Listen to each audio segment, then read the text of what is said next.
اعوذ باللہ من الشیطان الرجیم بسم اللہ الرحمن الرحیم وَإِذْ قَالَ رَبُّكَ لِلْمَلَائِكَةِ إِنِّي جَاعِلٌ فِي الْأَرْضِ خَلِيفَةً قَالُوا أَتَجْعَلُ فِيهَا مَن يُفْسِدُ فِيهَا وَيَسْفِكُ الدِّمَاءَ وَنَحْنُ نُسَبِّحُ بِحَمْدِكَ وَنُقَدِّسُ لَكَ قَالَ إِنِّي أَعْلَمُ مَا لَا تَعْلَمُونَ۔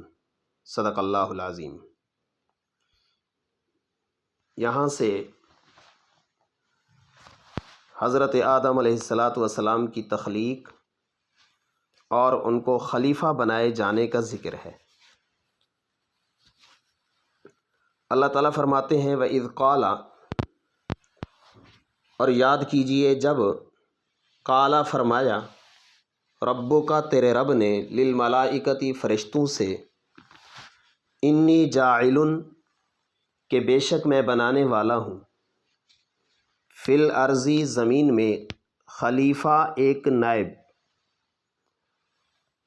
قالو تو فرشتوں نے عرض کیا اتجعل کیا آپ بنائیں گے فیہا اس میں یعنی اس زمین میں من یفسد فیہا انہیں جو فساد مچائیں گے اس میں ویسفک الدماء اور خون بہائیں گے وَنَحْنُ نُسَبِّحُ بِحَمْدِکَ حالانکہ ہم پاکی بیان کرتے ہیں تیری حمد کے ساتھ،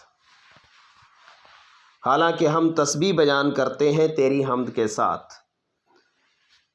وَنُقَدِّسُ لَكَ اور تیری پاکی کا اعتقاد رکھتے ہیں، عقیدہ رکھتے ہیں۔ قال اللہ نے فرمایا انی اعلم ما لا تعلمون بے شک میں وہ جانتا ہوں جو تم نہیں جانتے ہو۔ اس عبارت کے شروع میں آپ عنوان لگائیں گے قصہ تخلیق آدم و تخلیف آدم۔ تخلیف مانے خلیفہ بنانا، تخلیق اور تخلیف یعنی حضرت آدم کی پیدائش اور ان کے خلیفہ بنائے جانے کا قصہ، یہ عنوان آپ لگائیں گے۔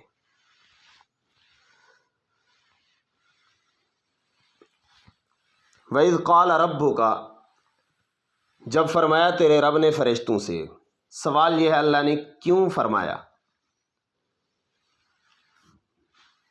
جواب ان کی رائے ظاہر کرنے کے لیے کہ ان کی رائے ظاہر ہو کہ وہ کیا کہتے ہیں۔ وَإِذْ قَالَ رَبُّكَ لِلْمَلَائِكَةِ جب فرمایا تیرے رب نے فرشتوں سے، ملائکہ ملک کی جمع ہے، فرشتے کو کہتے ہیں، اور اللہ تعالیٰ کے کئی قسم کے فرشتے ہیں جن کی مختلف ڈیوٹیاں ہیں، آپ نے سنی ہوئی ہوں گی، ان کی تفصیلات کی ضرورت نہیں ہے۔ انی جاعل فی الارض خلیفہ بے شک میں بنانے والا ہوں اس زمین میں ایک خلیفہ، ایک نائب۔ خلیفے کا کیا معنی ہے؟ خلیفے کے اندر جو تا ہے یہ مبالغے کی تا ہے، معنی کی زیادتی کو بیان کرتی ہے، اور خلیفہ کی جمع خلفاء اور خلائف آتی ہے۔ اور خلیفے کا معنی ہے، یہاں پر خلیفے سے مراد ہے کہ جو زمین کی آباد کاری، لوگوں کی سیاست اور اللہ تعالیٰ کا حکم لوگوں میں نافذ کرنے کا کام کرے، خلیفہ وہ ہے۔ اللہ تعالیٰ کے احکامات، اللہ تعالیٰ کے دین کو جو نافذ کرنے والا ہوتا ہے وہ خلیفہ ہوتا ہے۔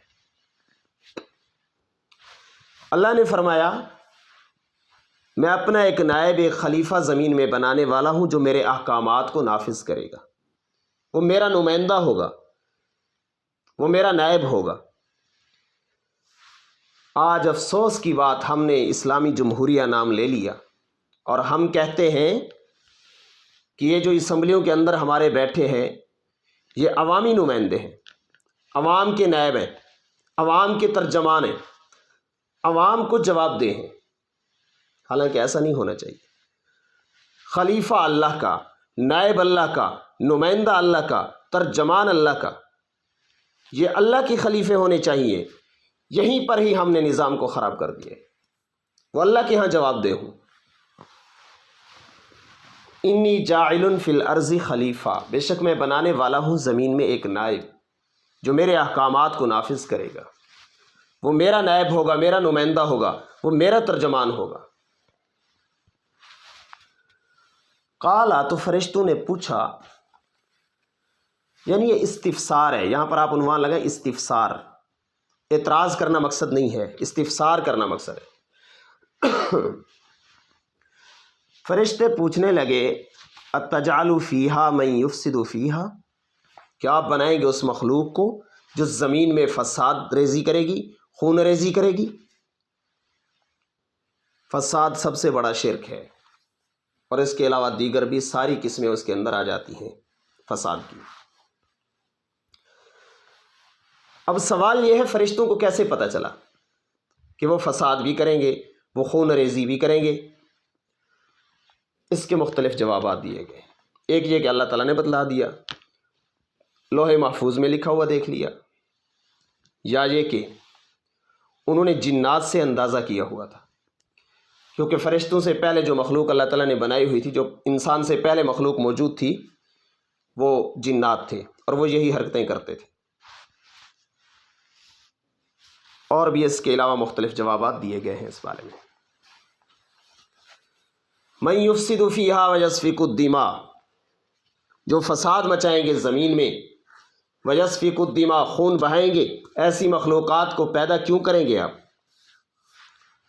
وَنَحْنُ نُسَبِّحُ، یہ جملہ انہوں نے فخر کے طور پہ نہیں کہا، یہاں پر عنوان لگائیں آپ اظہار نیاز مندی۔ نیاز مندی کا اظہار کرتے ہوئے فرشتوں نے کہا مولا کریم تیری عبادت ہم کرتے ہیں، تیری پاکی بھی ہم بیان کرتے ہیں، اور تیری پاکی کا عقیدہ بھی رکھتے ہیں، پھر آپ ایسی مخلوق کیوں بنا رہے ہیں؟ اس کا ہمیں جواب سمجھا دیں۔ وَنَحْنُ نُسَبِّحُ، ہم پاکی بیان کرتے ہیں، بحمدک، تیری تعریف کے ساتھ۔ یا نسبح سے مراد ہے زبان سے اور اعضاء سے، یعنی عبادت کر کے، زبان سے بھی ہم تیری پاکی بیان کرتے ہیں، اور عبادت کر کے اعضاء کے ساتھ عبادت کر کے وہ بھی تیری پاکی بیان کرتے ہیں۔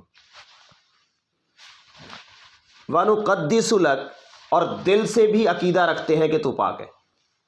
نقدس کا معنی بھی پاکی ہے، نسبح کا معنی بھی پاکی ہے، دونوں میں فرق یہ ہے، نسبح کا تعلق اعضاء اور زبان سے ہے، اور نقدس کا تعلق دل سے ہے، جو عقیدہ ہوتا ہے انسان کا۔ ہم تیری پاکی کا عقیدہ بھی رکھتے ہیں، عملی طور پہ زبان اور اعضاء سے تیری پاکی بیان بھی کرتے ہیں، پھر آپ ایسی مخلوق کیوں بنا رہے ہیں؟ اللہ تعالیٰ نے اس کے دو جواب دیے۔ اس عبارت کے اندر، اس آیت کے اندر ایک جواب مذکور ہے، اور یہ ہے جواب حاکمانہ۔ عنوان لگا دیں جواب حاکمانہ، حکیمانہ نہیں، حاکم جو جواب دے دیتا کہ میری مرضی میں جو کروں۔ قال، اللہ نے فرمایا انی اعلم، بے شک میں وہ جانتا ہوں، ما لا تعلمون، جو تمہیں پتہ نہیں ہے، جو تم نہیں جانتے وہ مجھے معلوم ہے، مجھے معلوم ہے، تمہیں اس چیز کے بارے میں علم نہیں ہے، تم رہنے دو۔ اگلی آیت کے اندر اللہ تعالیٰ نے پھر تفصیلی جواب دیا ہے، اور وہ ہے جواب تفصیلی حکیمانہ، وہ حکیمانہ جواب ہے، اور یہاں پر اللہ نے انی اعلم ما لا تعلمون میں حاکمانہ جواب دیا ہے۔ السلام علیکم ورحمۃ اللہ۔